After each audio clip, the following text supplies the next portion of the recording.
Gracias, saludos amigos de BPI TV. Hacemos este contacto en vivo cuando son las 10:29 de la mañana desde las instalaciones del Foro Penal, en donde el día de hoy serán pronunciamientos referentes a las violaciones de derechos humanos en Venezuela y asimismo en materia de los pueblos indígenas. Vamos a escuchar declaraciones por parte del director Alfredo Romero.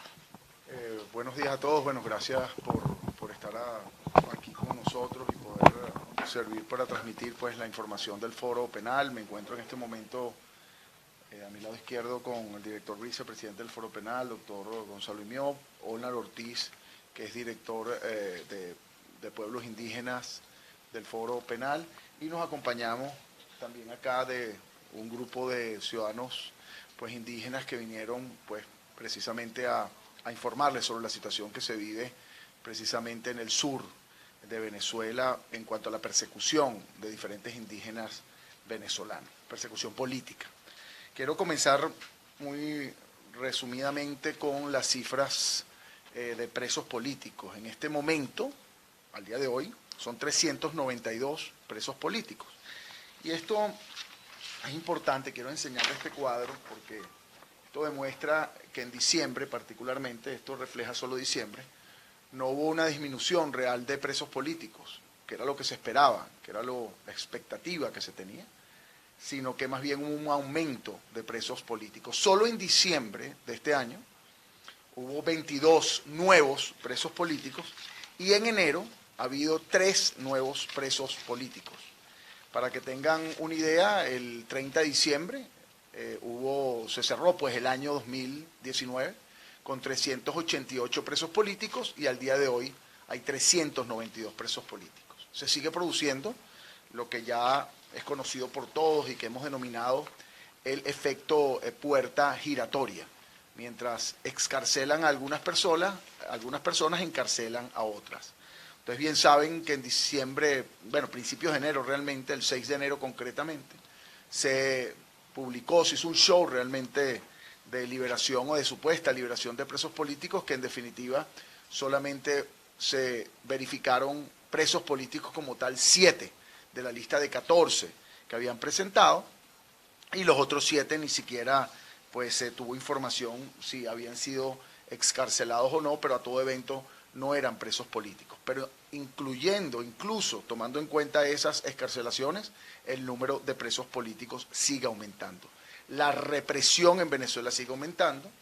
Yo quiero tenemos muchos casos a los cuales referirnos y podemos pues quedarnos aquí todo el día hablando de los 392 presos políticos. Dentro de ellos hay 20 mujeres. Se encuentra un caso, como es el caso de Antonia Turbay. Y recuerdo este caso, ya que en el Parlamento Europeo en estos días, el 22 de enero precisamente, se va a producir una reunión en el Parlamento Europeo y se está esperando también una resolución sobre Venezuela. Y hablo del caso Antonia Turbay porque es una presa política que suma más de 8 presos políticos de nacionalidad europea. Antonia Turbay es de nacionalidad española y así como ella hay 4 ciudadanos españoles y otros europeos, entre ellos 2 italianos, 2 portugueses y otros de otras nacionalidades. Esto es importante ya que precisamente el tema de los presos políticos en Venezuela, siendo que Venezuela es el país con la mayor cantidad de presos políticos en América, eso lo digo porque hace 2 días hubo una rueda de prensa de una organización cubana donde se hablaba del número de 126 presos políticos en Cuba. Quiere decir que Venezuela supera en casi 4 veces el número de presos políticos que existen en Cuba, siendo Cuba uno de los países más represores también de América. Venezuela entonces pasa a ser el país más represor, al menos de toda América, y la represión no solo se limita a los ciudadanos venezolanos, sino también se incluyen allí ciudadanos europeos y también hasta ciudadanos de otros países de América. Bueno, yo quiero con este resumen darle la palabra a Gonzalo Imió para luego introducir pues el tema indígena.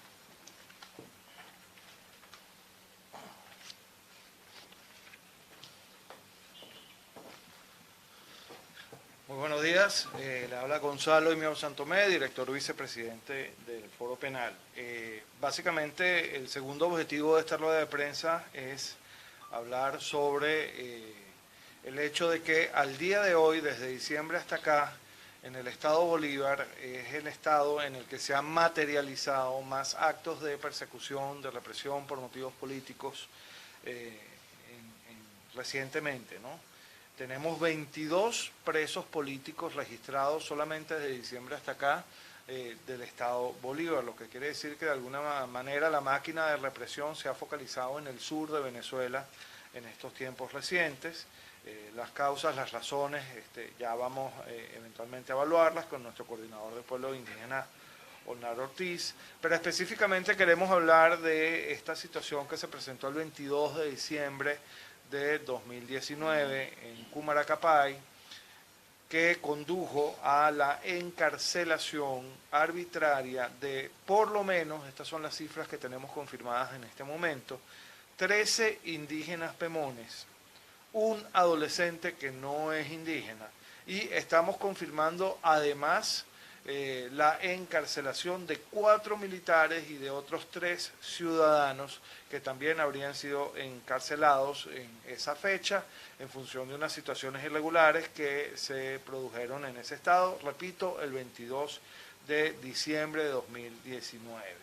Se han producido contra estas personas graves violaciones a sus derechos humanos, ya nos han atribuido, por cierto, especialmente los que pertenecen a la comunidad indígena, al Foro Penal su representación. No fueron presentados en el plazo legal que correspondía, es decir, dentro de las 48 horas siguientes a su arresto. Incluso en el caso del adolescente que fue presentado, tenemos ya el conocimiento de que se constituyó específicamente dentro de la Jurisdicción Especial de Responsabilidad Penal del Adolescente un tribunal de control y luego un tribunal de juicio con supuesta competencia en materia de terrorismo para tratar específicamente el caso de este adolescente detenido en esa oportunidad en el estado Bolívar, pero más allá de eso, a todos ellos se les obligó a aceptar defensa pública, no se permitió que abogados de ONG, ni siquiera abogados privados participaran en sus audiencias, e incluso algunos de ellos no hemos podido corroborar con certeza todos sus datos porque aparentemente ni siquiera habrían sido presentados cuando ya está a punto de cumplirse un mes desde su arresto. Esta situación es sumamente grave porque, entre otras cosas, y eso lo va a detallar ya seguidamente nuestro coordinador de pueblos indígenas, Olnar Ortiz, en el caso de los indígenas detenidos, que fueron detenidos, además arrestados, en territorios que ancestral y tradicionalmente pertenecen a los pueblos indígenas, no se les aplicó la jurisdicción especial que ordena nuestra Constitución en su artículo 260, que es la jurisdicción indígena. Fueron sacados violentamente, arbitrariamente de esa jurisdicción y fueron traídos a Caracas para ser juzgados por tribunales que se ocupan de temas gravísimos como lo es el tema del terrorismo. Es decir, el gobierno está viendo a los pueblos indígenas, a los representantes indígenas como terroristas, y eso es lo que está pasando en este momento. Tenemos aquí a no solamente representantes de esas comunidades, no solamente a nuestro coordinador de pueblos indígenas y a voceros de esas personas que están detenidas acá, de esos representantes de los pueblos indígenas que están detenidos acá, sino también a familiares directos de estas personas que están presas, que además están presas en violación de una medida cautelar, que tenemos que recordarlo, fue dictada a favor de toda la población indígena de Cumaracapay por la Comisión Interamericana de Derechos Humanos en febrero de 2019. Pero sobre todos estos temas vamos a profundizar con ya lo que va a declarar nuestro coordinador de pueblos indígenas, Olnar Ortiz.